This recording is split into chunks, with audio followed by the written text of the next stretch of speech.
back exclusive card. What does it mean? Well, last week, Digiday in Austin, Texas, we were talking about the Programmatic Club. What is it? What's this special place where publishers start to really get premium value? There's no better time to be a premium publisher right now. Why do I say that? If we look at this IDC graph, you can see that OpenRTB sort of swoop right at the top. It's getting bigger, but it's not the big trend. Likewise, traditional display bending down in the green. That fat wodge of value is programmatic direct. So that is the club to be in. That is where the money is. A $40 billion business growing fast, as we know. But the other good news is big brands really want to come and spend. So what are the rules for a club? Because right now it looks like the work's done. We've done the plumbing. We've got the programmatic direct. So now's the time to enjoy the times, the good times. But there are problems, as we know. We've been talking about some of them. The premium package. What is that premium package that we're trading at high value? What are some of the issues involved? What are the club rules? We've just been hearing, should it be 70% viewability, 80% viewability? Which type of viewability? So, economic brand safety. This is more than just brand safety. Economically, we've got to look after the dollars of the advertiser. And are we actually looking after everything? Are we making sure it really is the human impressions, non-bot? Are we making sure that we're placing that ad precisely in the right contextual page? Are we actually getting engagement right? The creative, actually working its story in front of the consumer. So the premium marketplace needs more than brand safety, more than viewability. It needs economic safety for the advertiser. And that's why the advertiser is really interested in us guys getting it right. And we've got to respect the briefs. What do we do in print? We do not put ads adjacent to really bad material. We really consider the placement. And in digital, we retarget users. We just let them go. And basically, what we do in online, we don't do in print. Or put it another way, the digital guys have got to wake up and behave like print publishers.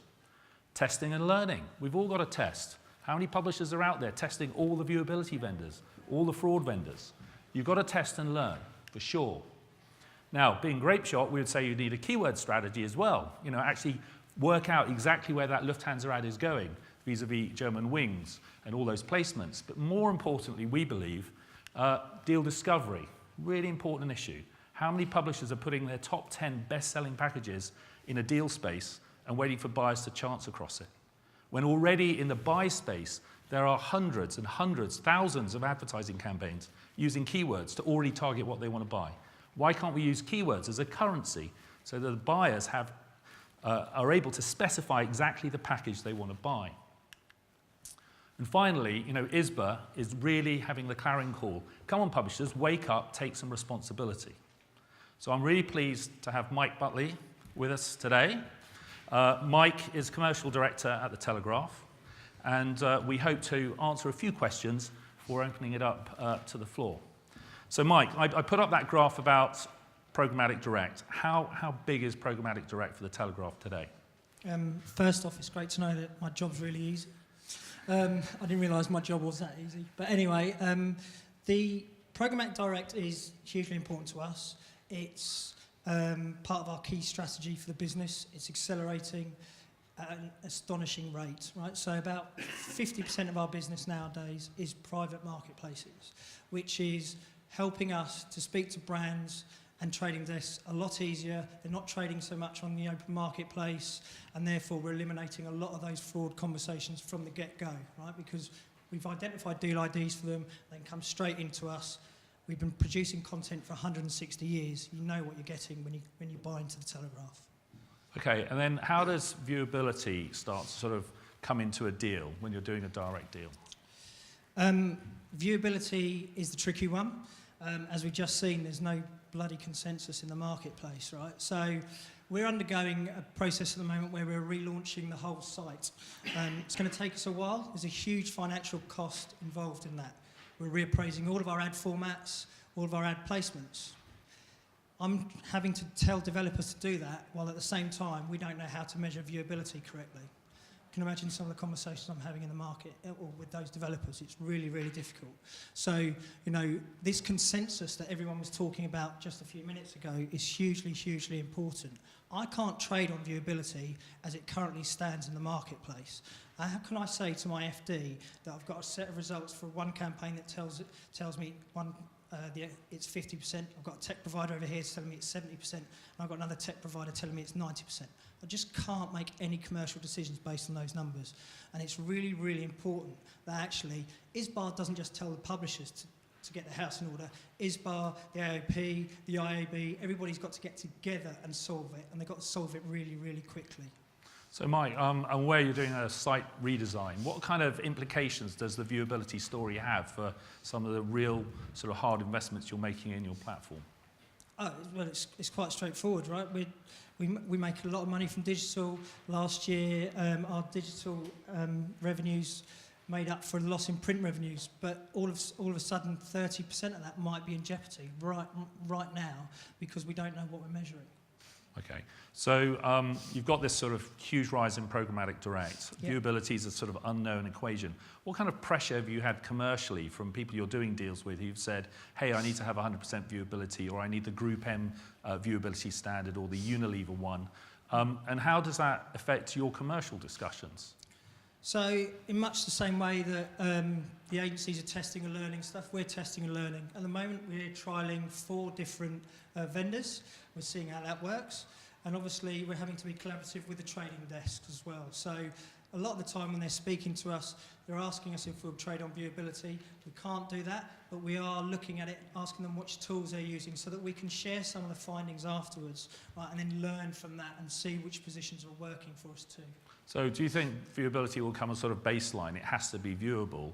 Or do you think there's another part of the story, like, you know, this is where I got my engagements and here are some metrics with the Telegraph? What other sort of value adds could you price in to get a higher CPM deal, or do you think there's a rush to the bottom? There's always a bloody rush to the bottom. I think there's a couple of things. I think viewability will become housekeeping, right? And I know it feels like we're in the midst of a storm at the moment and it's forever changing, but sooner or later, this will become housekeeping.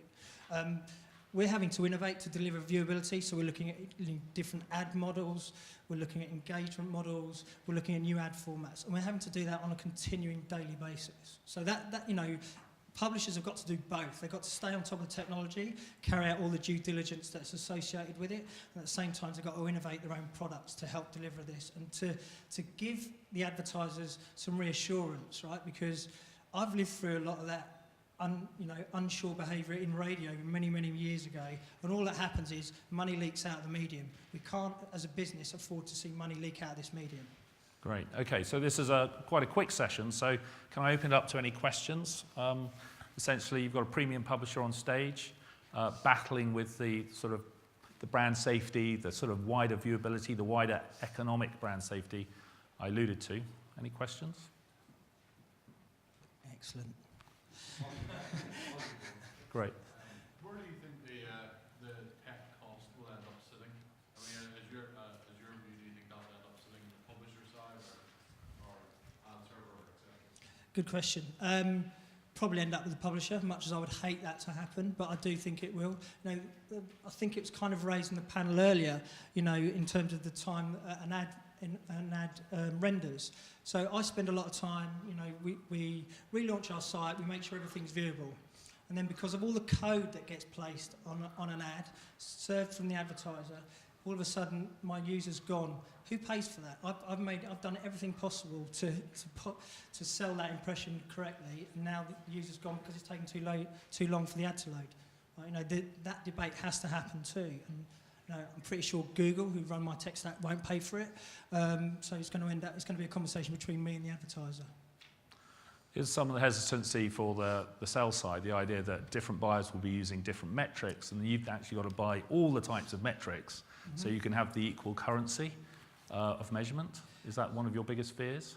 Yeah, it is one of my biggest fears. Like I say, it just comes down to cost. As a commercial organisation, we're not going to have 5, 6 different verification tools. It doesn't make any commercial sense for that.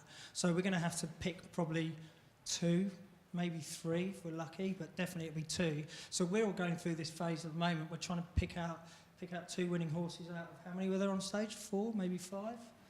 That's what we're having to do. Right, any other questions? How are you combating people that are spoofing your domain? So at the moment, we're trying to evaluate that and see what we are actually, how much that's happening, and that's a challenge for us. Like I say, at the moment, it's difficult for us to do that. We're trying to convert everyone to buy direct. That's our major policy. And like I say, we're trying to eliminate the amount of inventory that will appear in the open marketplace from us this year. So it's either programmatic direct through us, or we'll be part of the AOP Alliance, which you've probably all read about, which will launch hopefully very soon. So restricted supply in some sense to make Yes, sure exactly that you get that. the direct message across. Exactly that, yeah. And is direct really, all about the money and the yield, or do you feel that it is a very defensive policy in terms of giving the buyer exactly what you think they want to buy? No, it's about confidence in the product as well. The agencies will be able to look their advertisers in the eye and say, I know that inventory has appeared on the Telegraph, right? It also makes it easier for us. We can troubleshoot a lot easier through private marketplaces and direct deals. If people are buying on the open RTB, we can't, a lot of the time, we haven't got the transparency, so we can't identify who's trying to buy our inventory either, and that's a challenge for us. So therefore, if there's trouble with it, we can't help out. Any other questions? We're done. Thank you very much, Mike. Thank you. Thank you, you. Jack. Okay.